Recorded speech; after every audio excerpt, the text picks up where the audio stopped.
Hello, hello, hello. Good afternoon, good evening, good morning, wherever you are. So, today I'm going to be making a video called, I'm going to title this video The Bob Test. And let me give you a little bit of a backstory as to as to what the Bob Test means and why I'm making this video. I, I woke up early today. I woke up today and I decided, hey, I just remembered my manager in my very first job. So if you don't know about me, my very first job actually, I was a mobile software tester, protocols tester. So we would test these mobile protocols.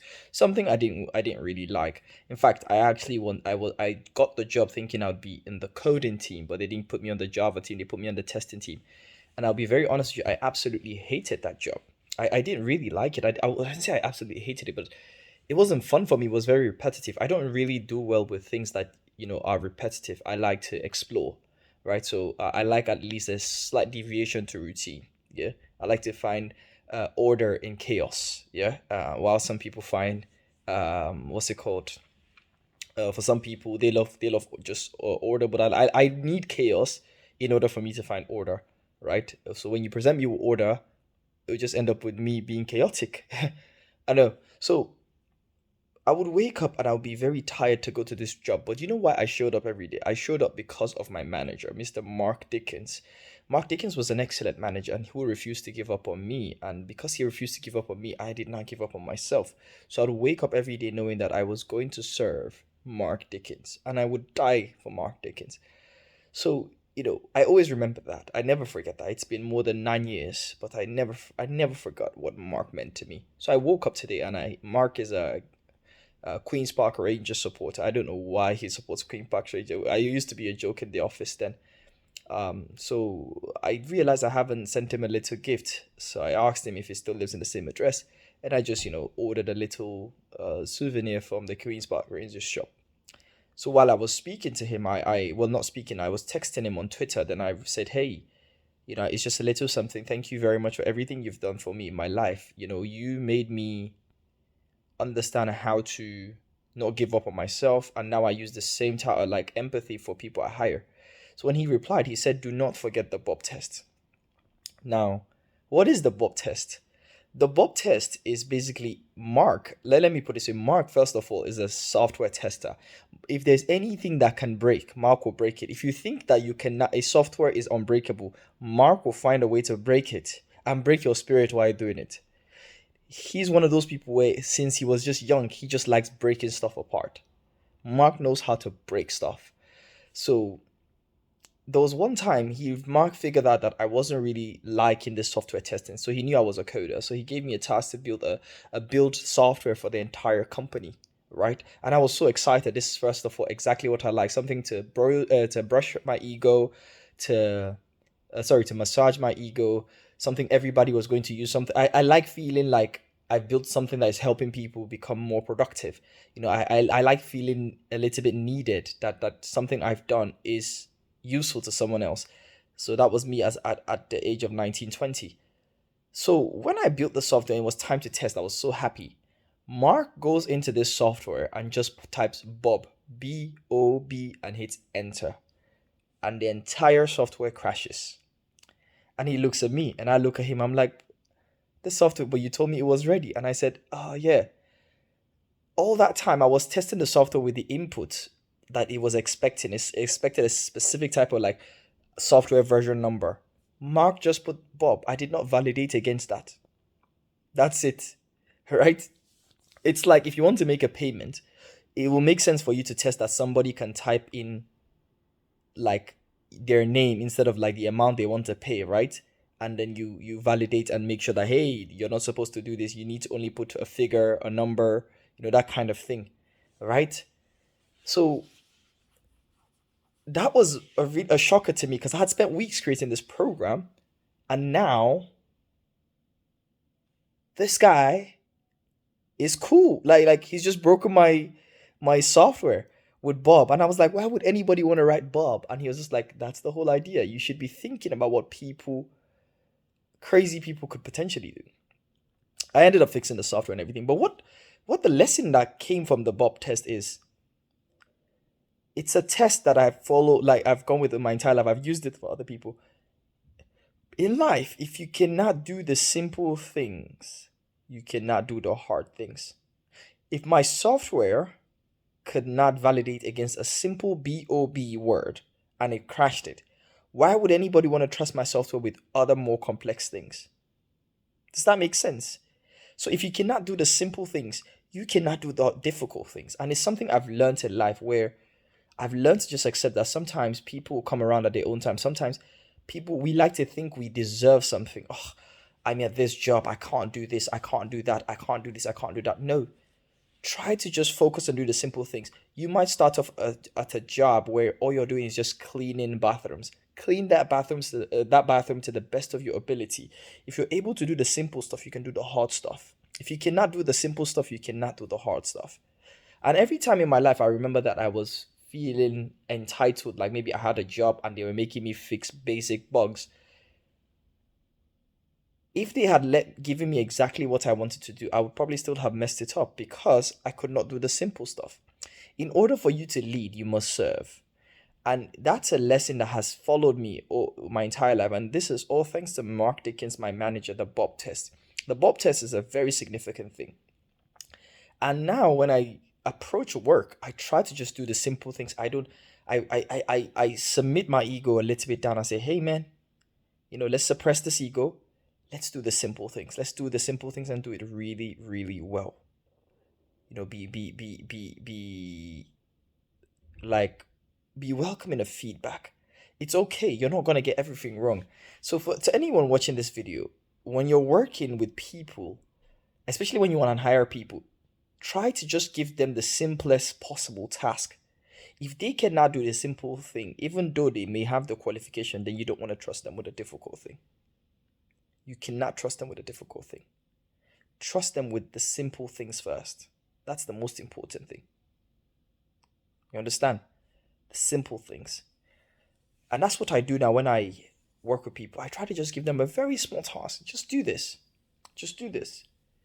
And if they cannot do that, then they cannot do the difficult. So I remember an individual I hired one time, and they wouldn't do simple things like they would wake up around 11 p.m. and a.m. and I was messaging them at 9 or 10, and they wouldn't be available. So if you cannot be available at 10 or 11, why should I trust you? Of course I was going to fire the person. I remember one time we had this person that got hired to do Unity 3D. So if you don't know what Unity 3D is, Unity 3D is a software used to create game. Now this individual was hired by another person, and that person, he did not know Unity 3D. He knew another programming language called C#, a totally different thing, but you use C# to work with Unity, right? So it's like it's a case of like, I am a security guard, but I've never really guarded a multimillionaire. It's a different thing. You might have guarded a nightclub, but guarding a multimillionaire is a totally different thing with paparazzi and stuff. So after a while, this person was struggling. So I said, okay, cool.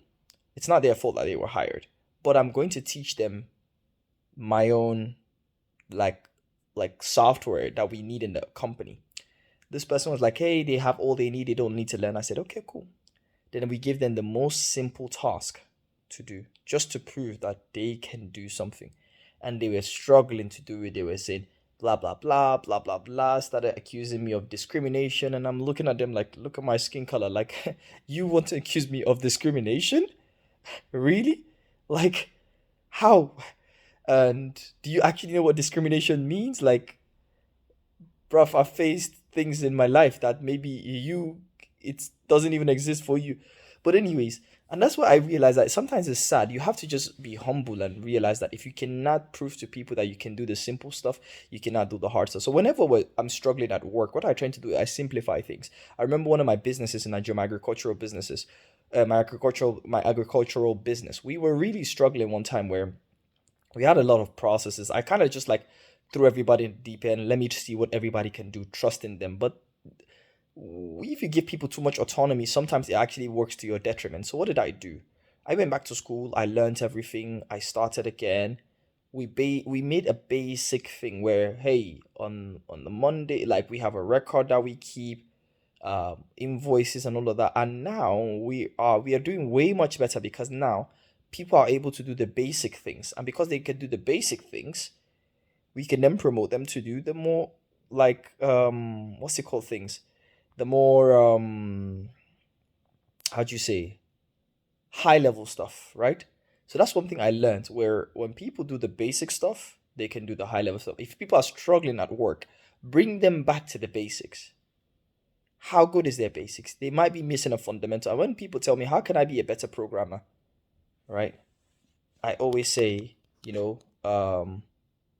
like, when people tell me, how can I be a better programmer? Sorry, I just kind of lost my train of thought because someone's calling me. When people tell me, how can I be a better programmer? I always tell them, master your fundamentals. Master your fundamentals. That's the most important thing, right? Don't don't worry about the hard things. So what I do even every day in my life when I'm teaching stuff, I try to just teach the fundamentals. I emphasize that even me when I'm learning, I go back to the fundamentals every now and then. I go back to fundamentals. Am I learning the basic things? Because the more I know the basic things, then the more I can really do well. It's like football. The more you know how to work with your basic, your touch, your technique, once you do that, you'd be better. And training martial arts, I have a specific type of martial arts that I train. And what that taught me is every day we just come and we do like it's a 6 weeks long thing where we just do the fundamentals again and again and again and again and again. And when I started, these things were very easy. I can kind of do them. But now, after like a year in this specific martial arts, there are certain subtle details that I used to miss before that now I don't miss. There's such subtle things that I watch and I check and I practice and I practice and I practice. And those things have become muscle memory now. That when you just ask me to do something, I kind of know exactly what I'm doing. Right? So that's the whole idea of working, with the Bob test. Master your fundamentals. You are only as good as your fundamentals. Every person that you see today, they are amazing at their fundamental. Anybody that is doing really well in a specific field, right, is amazing in their fundamentals. Because if you cannot teach the fundamentals, then you cannot teach the hard stuff. You cannot actually do the hard stuff.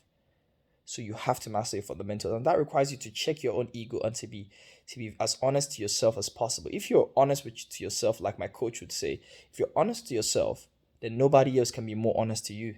So you have to check your own ego. The ego is necessary, but you have to be able to speak to yourself and say, hey, my ego, this or that. So it's very important.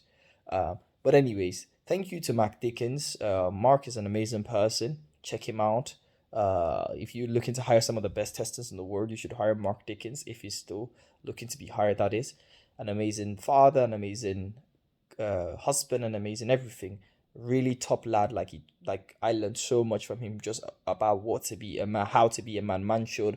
Mark came in before everybody and he left after everybody. He was such an amazing guy, and I respect him so much, and that's why I still keep in touch with him. I haven't actually seen him since the day I left my work.